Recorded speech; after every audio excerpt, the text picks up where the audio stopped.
Hey YouTube, Kudou here with a deck profile. An old fan of mine recently asked me to put up the Sword Art Online deck that I use in tournaments.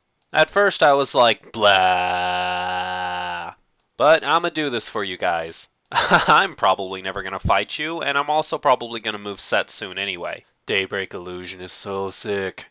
So, let's get to it. If you're just looking for a good Sword Art deck to net deck, then here it is, enjoy. For everybody else, let's take a look. Level 0 is very beater heavy. We're trying to be as aggressive as possible. We want level 0 advantage. Silica is a stupendous level 0 4000. Some people are afraid to use her because of her constant effect. If you reveal a climax as the top card of your deck during the climax phase, then she taps. Honestly though, that's only ever happened to me one time. Plus, even if you are forced to rest her, she's still a wall. All in all, she's amazingly dominant at level 0. This 0 Asuna is also in the same boat. 35 is amazingly dominant at level 0. It trades with 25 that turns into 35 assassins and 25 that turns into 35 walls. She also lets you check the top card of your deck, which works with Silica. If you check the top card of your deck and it is a character, then obviously it's not a climax, so you can play Silica just fine. Even if you do end up taking the 1 damage to yourself, it's a small price to pay to have level 0 field advantage. Kirito's an extremely good card and probably the best level 0 that you have. It only really needs to get its effect off once though, that's why I only run 3. Playing 2 of them really doesn't do you much good. The deck relies heavily on a character called Imprisoned Queen Asuna, and you can use this card at level 0 to guarantee you have one in your hand. If you already have one in your hand, this card also ditches climaxes and gets you back row characters. If you're going first, Kirito Solo Player is hands down the best first turn play that you can possibly do. We run 2 to increase our chances of getting one, and even if we don't, it acts as a blue card that we can clock. The reason this is a better play over Silica Date Feeling is not only is it a 4000, but it's a 4000 that your opponent can't level 0 suicide. Plus 1 level also means side attacking becomes a lot less effective. I only run 2 level 0 assists because honestly we don't need them in this deck. Level 0 Sword Art Online cards have ridiculous numbers. In that sense, early backup play isn't really that necessary. In fact, having more cards in hand can be more beneficial because we're looking for super encore. More cards in hand means more encore. If you do for some reason need a level 0 backup, then you can search this with Kirito putting self on battlefield. Having 2 just guarantees one's probably going to be in the deck. Plus its 1000 boost when you play a climax is actually pretty relevant. I only run 1 Silica Straightforward Trust because there's enough search in the deck that I can guarantee that I have it. I strongly believe that if a deck is going to be competing at higher levels of play, it needs some form of brainstorm, even if it's a small one like this. This brainstorm also salvages characters, which is great because it increases our hand size and increases the chance of getting Imprisoned Queen in our hand. Level 1 is my deck's sweet spot. What we do here is going to dictate whether we're going to win the game or lose it. We run 4 Asuna Invitation to Party because she's our main search engine. If you don't have Imprisoned Queen, she gets it. If you need to tech in an Asuna waiting out Rain, she gets it. If you don't have a Kirito in your back row, she gets it. That's why we only run 3 of the beaters and 4 of this card, because she sets up for the rest of the game. The ability to handpick what tool we need is ultimately more powerful than the numbers themselves. Imprisoned Queen Asuna is the bread, butter, main course, secondary course, and both sides of the deck. She's the main core of the entire deck and the reason that I win most of my games. If you can get 1 Kirito in play, then she's a 7000 with Super Encore. All of the non-level 0 Kiritos we're running in this deck are used as assists. With both of the level 1 Kiritos in play, this card is an 8000 during your turn and a 9000 on your opponent's turn. 9000 is the shear line for level 2. The fact that we have a level 1 that we can run at that power is just astounding. If you put your faith in Imprisoned Queen Asuna, you will win games.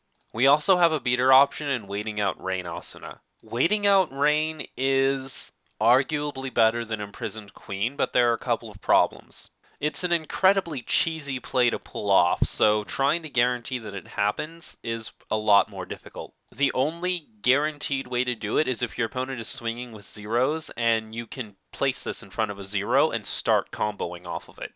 If you can pull it off though, it's an amazingly good combo. Not only do its numbers get way too high for your opponent to deal with, but you can also get its level so high that your opponent can't just side attack and poke for any soul damage. If you're an experienced duelist, then the other problem you're going to see is markers.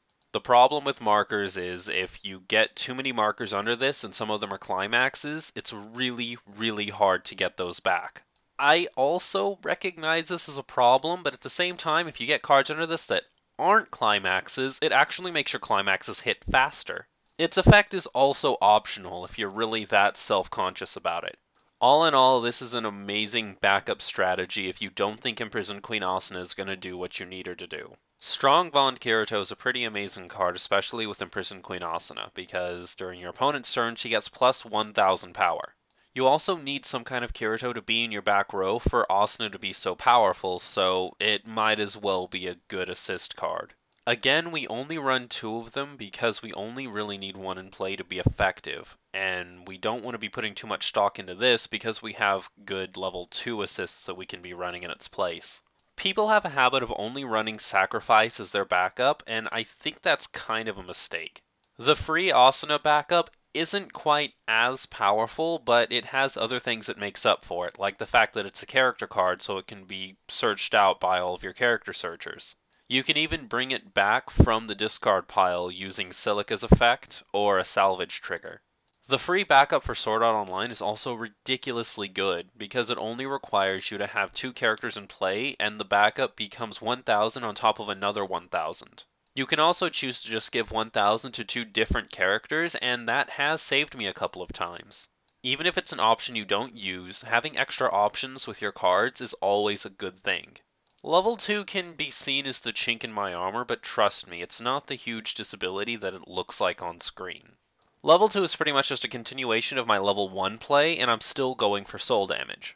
Conquering Team Kirito lets me check the top card of my deck, and if it's a climax, I can put it on the bottom of my deck and guarantee that I'm getting a climax cancel. It also makes that 1000 boost that Asuna gets permanent, and it gives it to all of my characters and not just Asuna. With 2 of these in play, I have an Asuna that can swing for 9000 every single turn. Silica is our level 3 setup. Level assists are amazing when you hit level 3 because it makes your level 3s last longer than your opponents. Big numbers means higher chance of staying alive for more turns. You can also use its second effect to pay 2 stock and get one of your level 3s from your waiting room. The Sword Art deck that I use is all about setup and steamroll, and this is the setup part of it. This is the steamroll part of it. Frankly, if you and I are playing chicken at level 3 to see which one gets to 7 damage faster, there should not be very many circumstances which I don't have an advantage. There's a reason Silica is the most expensive Sword Art Online card out there. She heals, for one. Her climax combo puts a card from your opponent's discard pile on top of their deck. And it also brings a character from your waiting room back into your hand. Increases hand options. Increases number of cards you can discard for Super Encore. Increases number of attackers you can have on your next turn if you get wiped. If this card were half as good as it is, then it would still be an amazing card. The fact that it can heal, guarantee damage, and also get cards back into your hand is just astounding. Last but not least, we have Asuna level 3. She heals, that's already pretty good. Her second effect, though, is the real powerful thing, and I want to talk about why. This late in the game, the ability to give 1 soul to all of your characters is a really ridiculously good ability. You don't even need a climax combo for it, you just do it. People often look at increasing soul damage as a really bad thing, because if you increase your soul damage too high, there's a higher chance you're going to be cancelled, especially late game if you're controlling your climaxes. Look at it this way, however. Let's say you have 3 characters that all attack for 2 soul damage. Your opponent has 4 damage. Attacking with all 3 characters means you have to bank on your opponent not canceling you twice. That way you deal 4 damage and you win the game. But if you use an effect like this and increase all of them to 3 soul damage, then you only have to get through 1 time to win the game. You're in a race, so winning the game in the least amount of attacks is going to be what decides whether you're the winner or the loser. I run 2 copies of Sacrifice as my event card. A 3500 boost on level 1 is simply put too good. Every Sword Art Online deck needs to run at least some of these. I only run two because it seems like I only need to have one in my hand that I can stockpile for that really clutch play. For example, baiting out with Waiting in the Rain Asana, playing this to step over their character, and then snowballing from there. I also run two of the level 1 Asana backups, so I feel like 4 backups is enough for the deck. There's no need to run any more than 2. Climaxes are absolutely nothing special. I run 4 of each one I need for the climax combos. Coincidentally, though, the yellow climax is also a bounce trigger, which is my favorite kind of trigger. It gets rid of expensive cards, and it also opens up spots for my weaker characters to poke at. This is the deck that I run competitively. Before you give me a bunch of crap about how you don't understand how a deck like this could possibly win, this deck does win.